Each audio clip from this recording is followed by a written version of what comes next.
प्रसंग चल रहा है। महाराज परीक्षित जी को परमहंस शिरोमणि श्री सुखदेव जी नाभाग और अम्बरीश जी के पावन चरित्र का श्रवण करा रहे हैं। अपने लोग भी श्रवण करें। बहुत महामहिम पावन चरित्र है, जिसके श्रवण मात्र से प्रेम लक्षणा भक्ति सुदृढ़ होती है।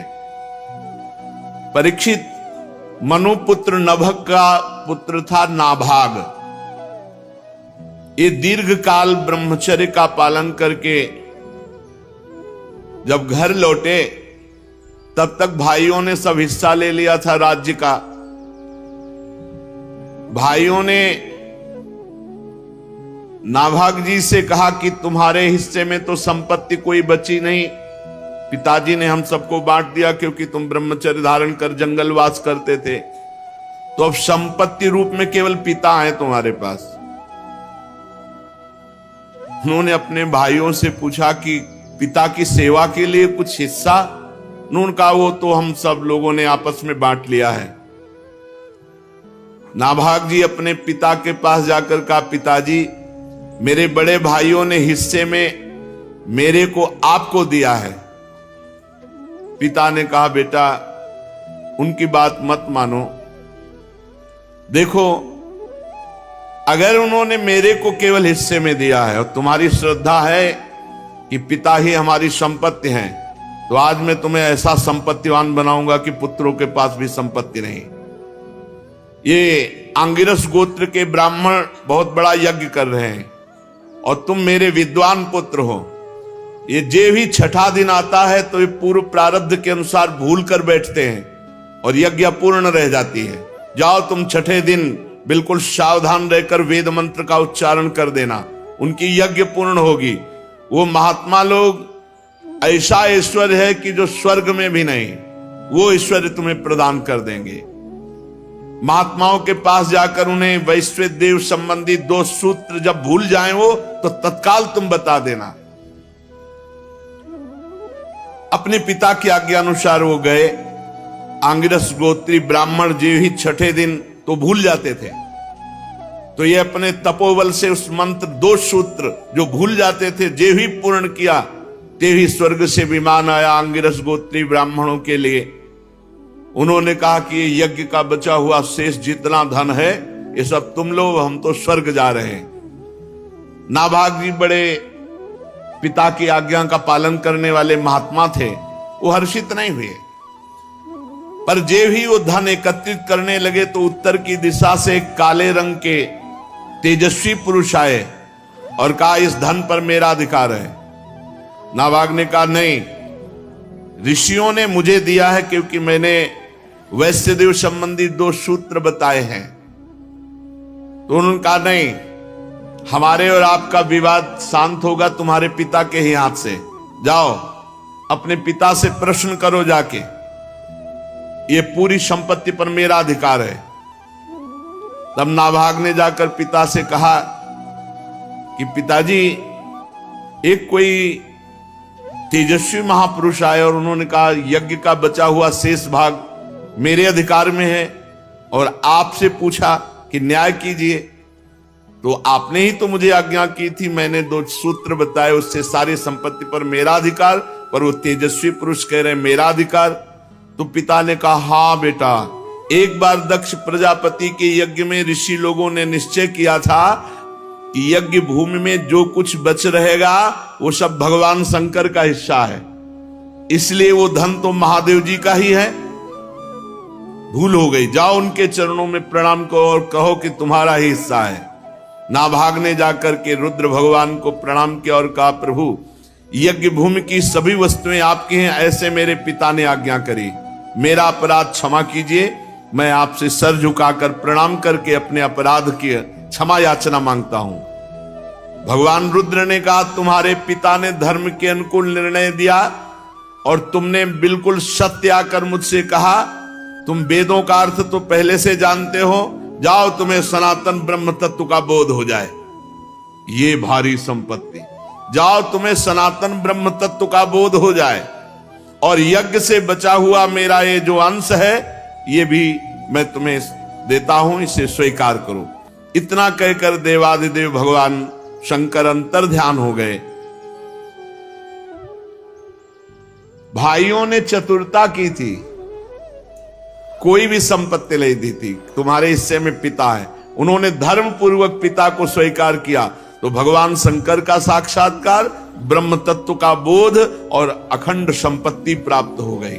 जो अपने माता पिता की सेवा का तिरस्कार पूर्वक, अनादर पूर्वक त्याग कर देते हैं, वो दुर्गति को प्राप्त होते हैं, चाहे जितना संपत्ति ले लो। और जो केवल माता पिता की सेवा की तरफ बुद्धि रखते हैं, तो उनका लोक परलोक सब बन जाता है। आज जो समाज में वयोवृद्ध माता पिता का तिरस्कार करते हैं, उन्हें होश में रहना चाहिए। ये शरीर चंद दिनों के लिए है, इससे परमार्थ कर लो, अध्यात्म कमा लो। अगर बूढ़े माता पिता को आपने अपशब्द कहे, मारवा पीटा, तिरस्कार किया, तो नरक में भी ठौर नहीं मिलती ऐसे पापियों को। इसलिए बहुत सावधान रहना चाहिए। माता पिता प्रसन्न हो जाए तो भगवान का साक्षात्कार हो जाए। आज महाराष्ट्र में भगवान जो खड़े आपको दर्शन देते हैं विट्ठल भगवान के रूप में, अपने माता पिता का अनन्य भक्त श्री पुंडरीक जी महाराज, उन्हीं के कृपा प्रसाद से भगवान आज सबको दर्शन देते हैं। माता पिता भगवान का स्वरूप हैं। जो प्रातःकालीन एकाग्रचित से इस आख्यान का स्मरण करेगा, उसकी विपत्तियां नष्ट हो जाएंगी। नाभाग के पुत्र ये महान भक्त अम्बरीश जी महाराज, अद्वितीय भक्त, ये भगवान के बड़े प्रेमी एवं उदार धर्मात्मा महान पुरुष थे। ब्रह्म शाप कभी नहीं रोका जा सकता, और वो अम्बरीश का बाल बांका भी नहीं कर सका। राजा परीक्षित ने पूछा, भगवान मैं परम ज्ञानी राजर्षि अम्बरीश का पावन चरित्र सुनना चाहता हूं। ब्राह्मण ने क्रोधित होकर उन्हें शाप दे दिया। जो ब्रह्म शाप टाला नहीं जा सकता, वो भी उनका कुछ नहीं बिगाड़ सका। ये बड़े आश्चर्य की बात है। श्री सुखदेव जी ने कहा, परीक्षित, अम्बरीश जी बड़े महान भाग्यवान भक्त थे।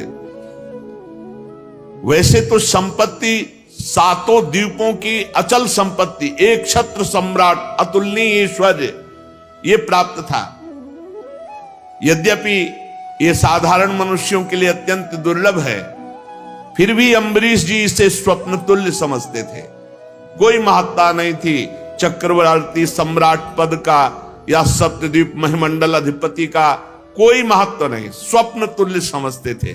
क्योंकि वे जानते थे सत्य वस्तु तो भगवान नाम है, सत्य वस्तु भगवान की भक्ति है। ये सब मायाकृत है, और जो इस माया में फंस जाता है वो घोर नरकों में जाता है। ये केवल 4 दिन की चांदनी है, उसका दीपक बुझा बुझाया है। जो भगवान से विमुख है, भगवान का भजन नहीं करता, ऐश्वर्य प्रमाद में अपना समय काटता है।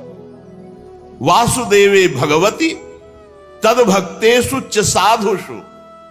अम्बरीश जी की सबसे बड़ी महिमा निरंतर भगवान में स्थिति और संग भगवत प्रेमी महात्माओं का।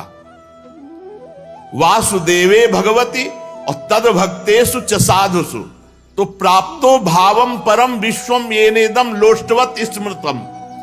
ऐसा भाव प्राप्त हुआ था कि चक्रवर्ती सम्राट पद का ऐश्वर्य वैभव वो उनको माटी के ढेले के समान दिखाई देता था।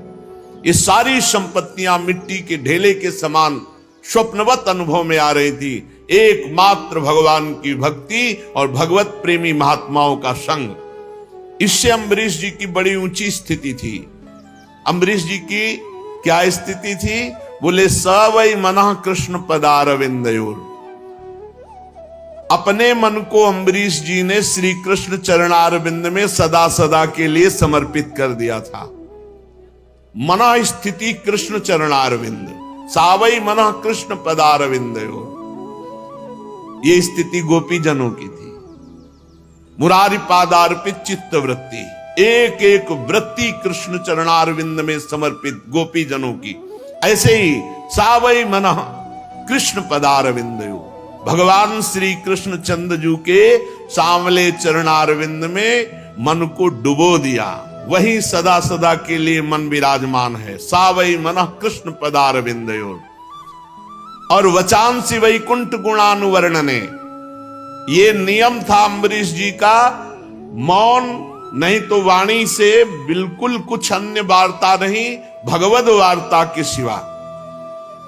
वाणी मौन और बोले तो भगवत वचांसी वैकुंठ गुणानुवर्णने, भगवान की चर्चा, भगवान नाम कीर्तन, भगवत महिमा, भगवत रूप महिमा, लीला धाम गुण, इन्हीं की चर्चा, अन्यथा मौन।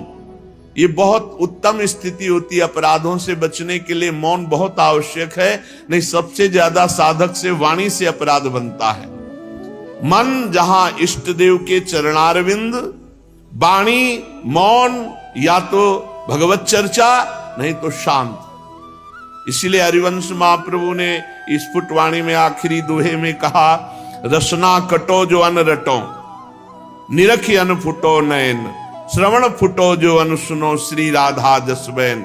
जबान हमारी कट जाए अगर श्री जी की चर्चा के सिवा हम और जगह बोले, नेत्र हमारे फूट जाएं यदि हम प्रिया प्रीतम के सिवा और कुछ देखना चाहें, कान हमारे फूट जाएं यदि हम प्रिया प्रीतम की वार्ता के सिवा और कुछ सुनना चाहें। बोलना, देखना, सुनना, ये साधना में बहुत अधिकार रखते हैं। यदि ये अन्य बोलना, अन्य देखना, अन्य सुनना, तो फिर भक्ति का रंग नहीं आएगा। वचांसी वैकुंठ गुणानुवर्णने, वाणी से भगवत चर्चा, और करो हरेर मंदिर मार्जनादिश, ये बहुत बड़ी बात है।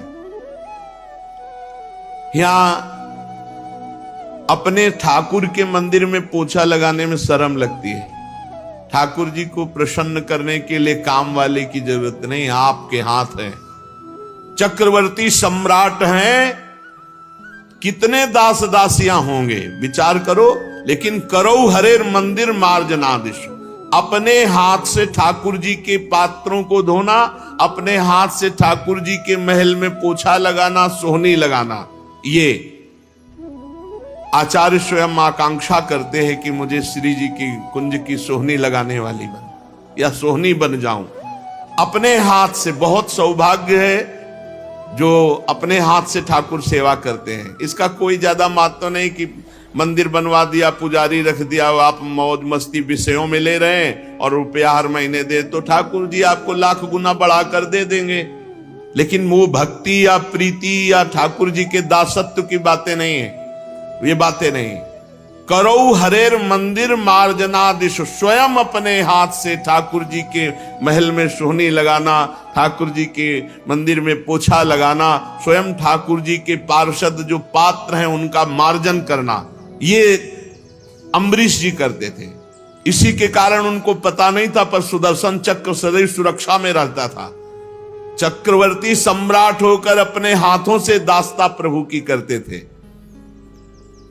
श्रुतिम चकाराच्युत सत्कथोदय, अपने कानों को भगवान श्री कृष्ण की मंगलमयी कथा के श्रवण में लगा रखे। सुनेंगे तो भगवत चर्चा सुनेंगे, नहीं तो एकांतवास, किसी से कोई वार्ता नहीं। अन्य वार्ता प्रपंच का त्याग, तभी सुदृढ़ भक्ति होती है। आंखों से सिर्फ भगवान के श्री विग्रह के दर्शन या संत दर्शन, नेत्र संभाल के रखे, सहसा किसी को न देखे। अम्बरीश जी ऐसे मुकुंद लिंगालय दर्शने दृशौ, नेत्रों से भगवान के मंदिर में विराजमान श्री विग्रह खूब छक के दर्शन करो, या भगवत प्रेमी महात्मा, ये भगवान का मंदिर है साक्षात, उनके दर्शन करो, और नहीं नेत्रों को बचा के रखो। असंग भावना की पुष्टता के लिए तदभृत्य गात्र स्पर्शेंग संगमम, केवल भगवान के भक्तों का ही स्पर्श, अन्यथा नहीं। तिनको प्रश्न कीजिए तज धिउ तुमको पास, जिनको प्रिया प्रीतम से मतलब नहीं, भगवत आराधना से मतलब नहीं, ऐसे का स्पर्श ना हो जाए। उसमें परवान होते जो भगवत विमुक्ता प्रकट करते। इसीलिए अम्बरीश जी तदभृत्य गात्र स्पर्शेंग संगमम, भगवत प्रेमी महात्माओं का स्पर्श, अन्यथा असंग, किसी का स्पर्श नहीं। घ्राणम च तत्पाद सरोज सौरभे श्रीमत तुलस्या रसनाम तदर्पिते। अगर हमें सुगंध लेनी है तो प्रभु का प्रसादी इत्र होगा, तो या श्री चरणों में चढ़ी हुई तुलसी, या प्रभु के पुष्पमाला उसी को घ्राणेंदी में, अन्यथा घ्राणेंदी पतिव्रता की तरह केवल प्रसादी, अमनिया कभी नहीं।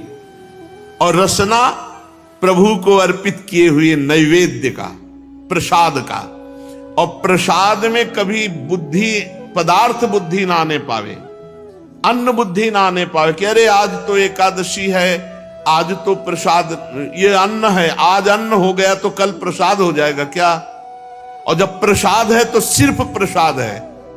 ये बड़े बड़े संत भगवान पधारे थे अभी 2-3 दिन के अंतराय में। उन्होंने एक प्रश्न रखा कि प्रसाद में चर्बी वाला घी लगाया गया था, हम लोग तो सब भ्रष्ट हो गए, तो हमारी शुद्धि कैसे होगी? तो हृदय से जो बात आई कि अगर प्रसाद पाया है तो अशुद्धि हो ही नहीं सकती, और अगर प्रसाद नहीं पाया तो फिर लड्डू पाया तो शुद्धि करो जाके। अगर प्रसाद शब्द है तो प्रसाद कभी अपवित्र नहीं होता। जब हमारे प्रभु ने पा लिया और हम प्रसाद भोगता है तो हम भ्रष्ट कैसे हो सकते हैं? प्रसाद कभी भ्रष्ट नहीं करता है। प्रसाद सिर्फ प्रसाद होता है, उसमें न अन्न बुद्धि, न पदार्थ बुद्धि, न जहर मिला दिया जाए तो भी क्या फर्क पड़ेगा? प्रसाद बुद्धि। मीरा जी को केवल एक शब्द कान में पड़ा, गिरधर का प्रसाद, पी गई हलाहल विष, और बताया गया कि ये विष है मत पियो। उन्होंने कहा नहीं, ये प्रसाद है। प्रसाद शब्द जहां लग गया वो सब पूर्ण हो गया, वहां कहीं अपवित्रता नहीं। प्रसाद के बाद ये शुद्धि करना तो भगवान के प्रसाद का अपमान है। पीछे भगवान जाने, जब भगवान की दृष्टि से होकर आ गया तो हमारे लिए वो महान पवित्र प्रसाद है। तो कह रहे हैं रसेंद्री में सिर्फ भगवत प्रसाद। और अम्बरीश जी अपने पैरों से भगवान के दर्शन करने की यात्रा, परिक्रमा, भगवान के धाम क्षेत्रों की यात्रा, इससे भक्ति पुष्ट होती है, हमारा जीवन पवित्र होता है। और सिर से भगवान के चरण कमलों में साष्टांग दंडवत प्रणाम। भगवान के चरणों में सिर से साष्टांग दंडवत प्रणाम। राजा अम्बरीश जी ने माला, चंदन आदि भोग सामग्री ये सब त्याग दिया था, भगवान की सेवा में समर्पित। स्वयं भोक्ता नहीं, भोक्ता भगवान, स्वयं प्रसादी। ये सब करते थे किस लिए? बोले भगवत प्रेम के लिए। कामम च दासे न तु काम काम्यया यथोत्तम श्लोक जनाश्रयारति। जो भगवान के प्रेमी भक्तों में प्रेम रहता है वही प्रेम प्राप्त करने के लिए अम्बरीश जी ऐसी दिनचर्या करते थे। उन्होंने सारे कर्म भगवान श्री कृष्ण के चरणों में, इंद्रियातीत भगवान के प्रति सर्वात्मा सर्वस्वरूप समझ करके अपने जीवन को, अपने राज्य को, अपने सर्वस्व को भगवान को समर्पित कर दिया था। और भगवत भक्तों की आज्ञा के अनुसार राज्य पालन करते थे। उन्होंने धर्म नाम के निर्जल देश में सरस्वती नदी के प्रवाह के सामने वशिष्ठ जी, असित जी, गौतम जी आदि महान आचार्यों द्वारा भगवान की बड़ी बड़ी दक्षिणा वाली अश्वमेध यज्ञ की, जिससे भगवान की आराधना बने। यज्ञ में देवताओं के साथ जब सदस्य और ऋत्विज बैठ जाते तो उनकी पलकें नहीं पड़ती। सुंदर वस्त्र, वैसा ही भगवान के भक्त अम्बरीश जी का सुंदर रूप देवताओं के समान दिखाई देते थे। उनकी प्रजा महात्माओं के द्वारा गाए हुए भगवान के उत्तम चरित्र श्रवण करने में समय लगाती और गान करने में। अम्बरीश जी का आदेश था पूरे राज्य में रोज प्रातः से सायं तक भगवान की सेवा होगी, नाम कीर्तन होगा, भगवत चर्चा होगी, और जिसको जो आवश्यकता हो राज खजाने से ले जाए। लेकिन किसी भी घर में अगर धूप आरती भगवत सेवा नहीं हुई वो दंड मुक्ताधिकारी माना जाएगा। तो पूरे राज्य में भगवत भक्ति छाई हुई थी। बड़े बड़े संत महात्माओं के पावन चरित्र गाए जाते, भगवान के पावन चरित्र गाए जाते। और जब अम्बरीश जी निकलते तो सब उनका स्वागत भगवान नाम कीर्तन से, भगवत चर्चा से करते। तो देवताओं को भी अब स्वर्ग अच्छा नहीं लगता था, इतना अम्बरीश जी का राज्य महाभागवत स्वरूप हो गया था। वे अम्बरीश जी सदैव देखा करते उनके हृदय में हरि निरंतर विराजमान है भगवत चिंतन के प्रभाव से। इसलिए उन लोगों को वो भोग सामग्री भी हर्षित नहीं कर पाती जो बड़े बड़े सिद्धों के लिए दुर्लभ है। अम्बरीश जी के राज्य में किसी को कोई कामना नहीं थी, सब भगवदानंद में डूबे हुए थे। आत्मानंद के सामने अत्यंत तुच्छ है ये विषय। राजा अम्बरीश तपस्या और भक्ति योग के प्रभाव से भगवान को अधीन कर लिए थे। उनकी समस्त आसक्तियां भगवान में समर्पित थी। कितनी बड़ी बात है। घर, स्त्री, पुत्र, भाई, बंधु, बड़े बड़े हाथी, रथ, घोड़े, पैदल, चतुरंगिणी सेना, अक्षय रत्न, आभूषण, आयुध, समस्त वस्तुओं की जो कभी समाप्त ना होने वाली थी, सब के सब अम्बरीश जी के हृदय में कोई प्रभाव नहीं डाल पाए, कोई प्रभाव नहीं डाल पाए। एकमात्र श्री भगवान उनकी अनन्य प्रेममयी भक्ति से प्रसन्न होकर भगवान के नित्य पार्षद सुदर्शन चक्र सदैव गुप्त रूप से रहा करते थे अम्बरीश जी के पास, जो विरोधियों को भयभीत करने वाले और भगवत भक्तों की रक्षा करने वाले हैं। अम्बरीश जी को भी पता नहीं था कि सुदर्शन चक्र रक्षा में है। राजा अम्बरीश की पत्नी भी उन्हीं के समान धर्मशील, संसार से विरक्त एवं भक्ति परायण थी। एक बार उन्होंने अपनी पत्नी के साथ भगवान श्री कृष्ण की आराधना करने के लिए 1 वर्ष तक द्वादशी प्रधान एकादशी व्रत करने का नियम ग्रहण किया। व्रत की समाप्ति होने पर कार्तिक महीने में उन्होंने 3 रात का उपवास किया और एक दिन यमुना जी में स्नान करके मधुवन में भगवान श्री कृष्ण की पूजा की। उन्होंने महाभिषेक की विधि से सब प्रकार की सामग्री और संपत्ति द्वारा भगवान का अभिषेक किया। हृदय से तन्मय होकर वस्त्र, आभूषण, चंदन, माला, अर्घ आदि के द्वारा भगवान श्री कृष्ण की पूजा की। यद्यपि महाभाग्यवान ब्राह्मणों को इस पूजा की कोई आवश्यकता नहीं थी, स्वयं ही उनकी सारी कामनाएं अम्बरीश जी पूर्ण किए हुए थे, तथापि राजा अम्बरीश ने बड़े भक्ति भाव से उनका पूजन किया और ब्राह्मणों को स्वादिष्ट अत्यंत गुणकारी भोजन कराया और 60 करोड़ गौवें दान की। 60 करोड़ गौवें, और हर गौ के सींग पे स्वर्ण, खुर पे चांदी मढ़े हुए सुंदर सुंदर वस्त्र उन्हें उड़ा दिए गए थे। गौवें बड़ी सुशील, छोटी अवस्था की, देखने में सुंदर, बछड़े वाली, खूब दूध देने वाली, ऐसी 60 करोड़ गौवें ब्राह्मणों को दान की और साथ में दुहने की सामग्री और दुहने वाले सेवक दिए। जब ब्राह्मण कृतकृत्य हो गए तब राजा ने उनसे आज्ञा लेकर व्रत का पारण करने की तैयारी की। जे भी वो पारण करने के लिए आए, उसी समय साप और वरदान देने में समर्थ दुर्वासा जी वहां आए अतिथि के रूप में। राजा अम्बरीश ने देखा कि दुर्वासा जी पधारे तो खड़े हो गए, आसन दिया, बैठाया और अतिथि रूप में उनकी पूजा की, चरणों में प्रणाम किया और कहा, महाराज अभी अभी पारण का समय है, चलो भोजन प्रसाद पालो। दुर्वासा जी ने अम्बरीश की प्रार्थना स्वीकार कर ली और कहा, अभी मैं यमुना जी जा रहा हूं, अपना नित्य कर्म करके आऊंगा, फिर प्रसाद पाऊंगा। दुर्वासा जी ने ऐसा कहकर यमुना के जल में स्नान करने के लिए प्रवेश हुए। अब वो ध्यानस्थ भगवान का ध्यान नहीं कर रहे, अम्बरीश जी का ध्यान कर रहे कि कब ये त्रुटि करे हम इनको दंड दें। इधर द्वादशी केवल घड़ी भर शेष रह गई थी। धर्मज्ञ अम्बरीश जी ने धर्म संकट में पड़कर ब्रह्म ऋषियों से परामर्श किया। उन्होंने कहा, ब्राह्मण देवताओं, ब्राह्मण को बिना भोजन कराए स्वयं खा लेना, निमंत्रण दे देने पर उसको पवाओ नहीं, पालो तो महान पाप लगता है, और द्वादशी रहते पारण न करना ये भी दोष है। इसलिए इस समय जैसा करने में मेरी भलाई हो, मुझे पाप न लगे, ऐसा काम करना चाहिए। आप लोग हमें आदेश कीजिए। तब ब्रह्म ऋषियों ने विचार करके कहा कि श्रुतियों में ऐसा कहा गया है कि भगवान का चरणामृत पी लेना, ये पारायण भी हो जाएगा और अतिथि का अपमान भी नहीं होगा। इसलिए आप भगवान के चरणामृत से पारण कर लीजिए।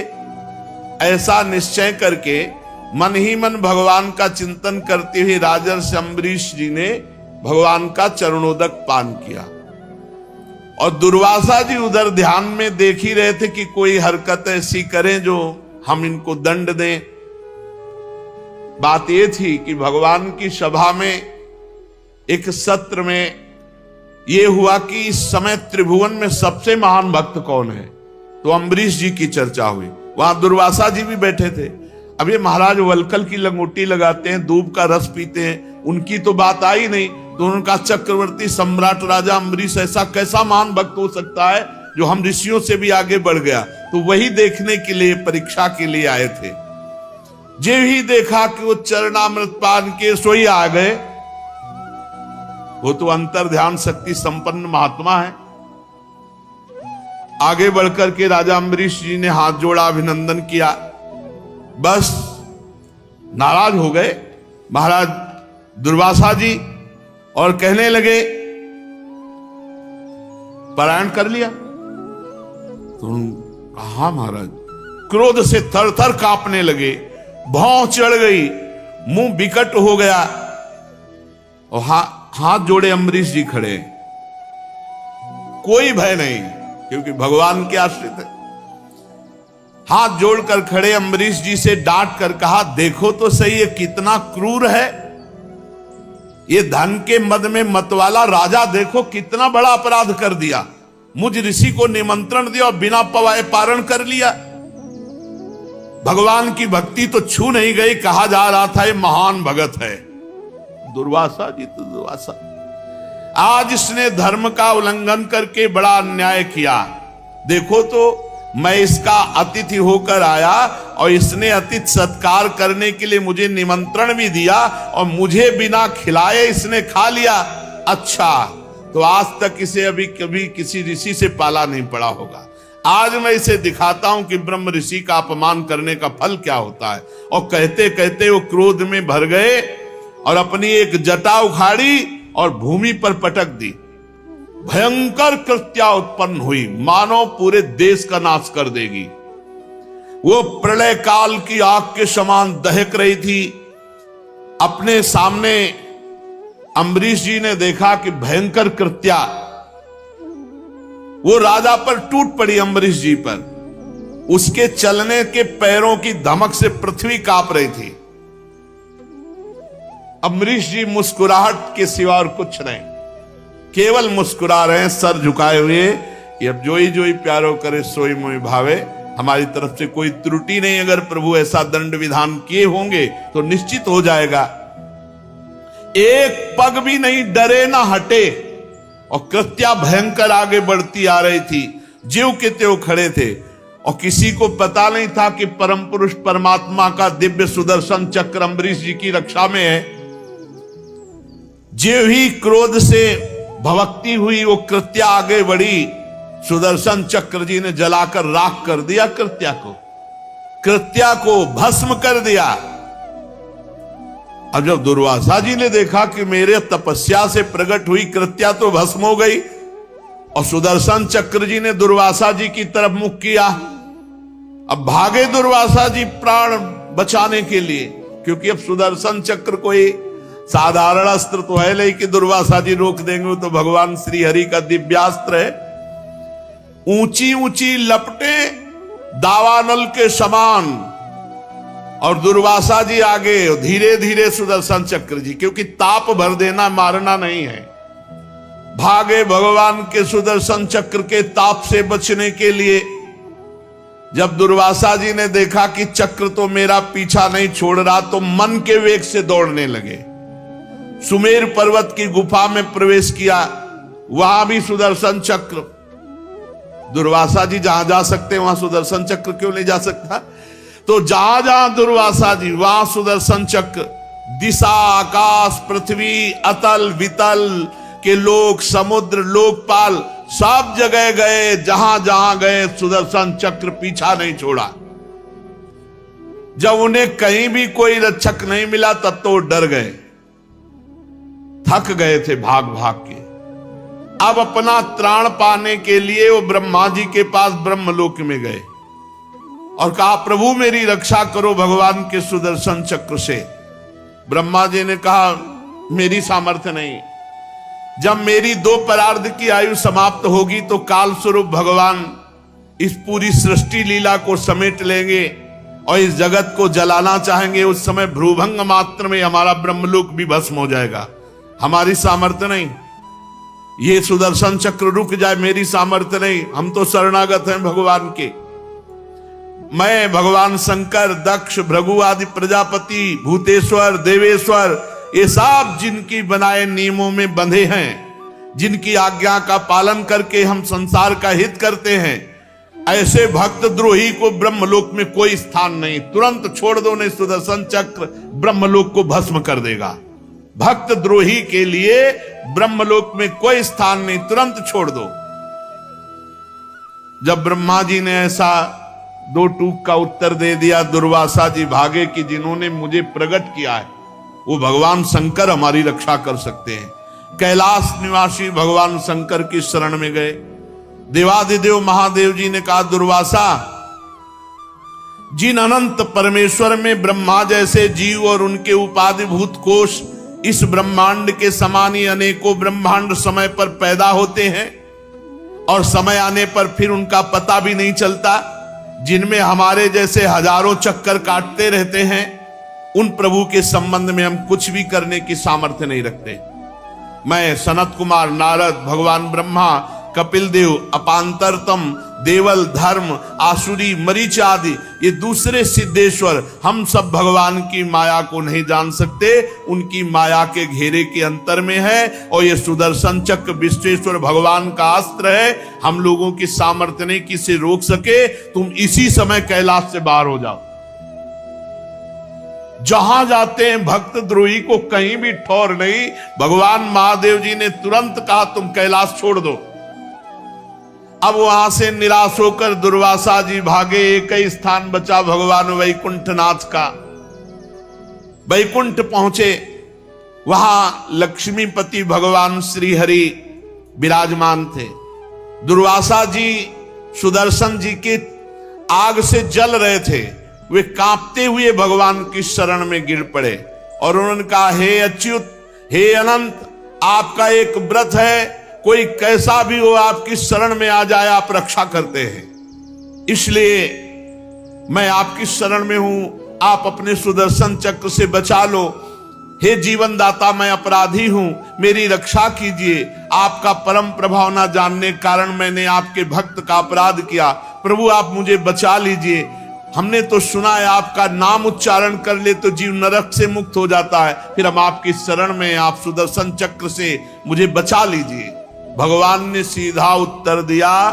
भगवान ने कहा, दुर्वासा जी, मैं स्वतंत्र नहीं हूं, मैं सर्वथा भक्त के अधीन हूं। ये सुदर्शन चक्र मेरे कहने से नहीं रुकेगा।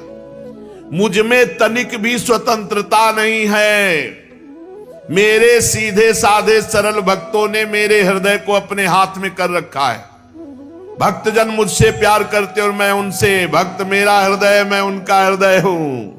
एकमात्र उनका आश्रय मैं हूं। इसलिए अपने साधु स्वभाव भक्तों को छोड़कर मैं ना तो अपने आप को चाहता हूं और ना अपनी अर्धांगिनी विनाश रहित लक्ष्मी को भी उतना प्यार करता हूं जितना प्यार भक्तों को करता हूं। दुर्वासा, जिन भक्तों ने स्त्री, पुत्र, घर, गुरुजन, प्राण, धन, इहलोक परलोक सब कुछ छोड़कर मेरी केवल शरण लिए, उसे मैं छोड़ने का संकल्प भी कैसे कर सकता हूं। जैसे सती स्त्री अपने पातिव्रत से सदाचारी पति को वश में कर लेती है, वैसे ही मेरे साथ अपने हृदय को प्रेम बंधन से बांध रखने वाले समदर्शी साधु भक्ति के द्वारा मुझे अपने वश में कर लेते हैं। ये अनन्य प्रेमी जो साधु जन है, ये मेरे हृदय है और उन भक्तों का हृदय मैं हूं। मेरे सिवा वो सालोक के सारूप आदि मुक्तियां नहीं चाहते, फिर अन्य वस्तुओं की तो बात ही क्या। दुर्वासा जी, वो मेरे सिवा अन्य किसी को नहीं जानते तो मैं उनके सिवा अन्य किसी को नहीं जानता। सुनिए, आप मेरी शरण में आए हो, दुहाई दी, कि आपकी शरण में आने पर रक्षा होती तो मैं उपायम कथयिष्यामि तव विप्र शृणुष्व तत्। मैं तुम्हें उपाय बताता हूं, जाओ अम्बरीश जी के पैर पकड़ लो, बच जाओगे। अगर अम्बरीश जी के चरण नहीं पकड़ोगे तो विश्व ब्रह्मांड में कहीं भाग के जाओ, ये सुदर्शन चक्र तुम्हें चैन नहीं लेने देगा, तुम्हारा अमंगल हो जाएगा। अगर अमंगल से बचना है तो अम्बरीश जी के चरण पकड़ो। देखो भगवान सर्व सामर्थ्यशाली हैं, लेकिन भक्त द्रोह को कहीं भी ना ब्रह्मा जी ने शरण दी, न महादेव जी ने, और न स्वयं हरि ने।